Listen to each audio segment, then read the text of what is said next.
Mondo je društvena igra za 1 do 4 igrača od 8 godina nadalje. Cilj igre je u zadanom vremenu složiti što bolji otok. Igra ima 3 razine težine. U svakoj razini pločice s krajolikom su postavljene na sredini stola. Svaki igrač dobiva 1 ploču svijeta, a na početničkoj razini se slaže na vodenoj strani.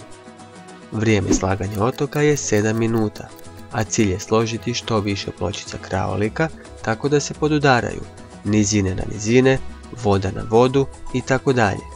Svaki rub koji se ne podudara s pločicama ili rubom ploče računa se kao pogrešna veza. Krug možete završiti i prije nego što vrijeme na štoperici istekne, pa čak i ako imate praznih mjesta na ploči. Tko prvi završi uzima žeton bonusa sa najvećim brojem. Krug završava kada su svi igrači završili svoje ploče ili kada je vrijeme isteklo. Svaki igrač bodove upisuje u svoju bodovnu tablicu, a 1 bod vam donosi svaka životinja. 2 boda dobijete za svaki ispravno povezani krajolik. Izuzetak je vodeni koji ne donosi bodove. Žeton bonusa vam donosi onoliko bodova koliko je ispisano na žetonu. U početničkoj razini se preskaču modifikatori bodovanja i dodatni zadaci. Igrač s najvišim brojem aktivnih vulkana dobiva minus bod za svaki vulkan. Za svaku pogrešnu vezu dobiva se 1 minus bod. Prazna mjesta ne uzrokuju pogrešne veze, te donose samo 1 minus bod.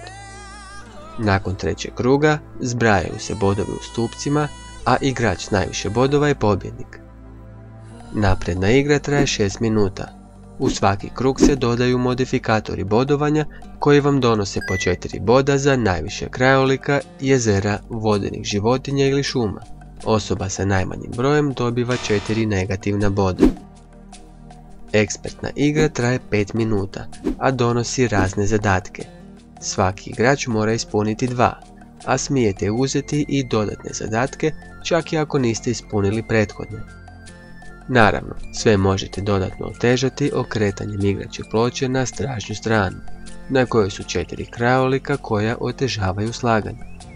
Dodatna pravila i savjete možete preuzeti na portalu igranje.org. Link se nalazi ispod videa.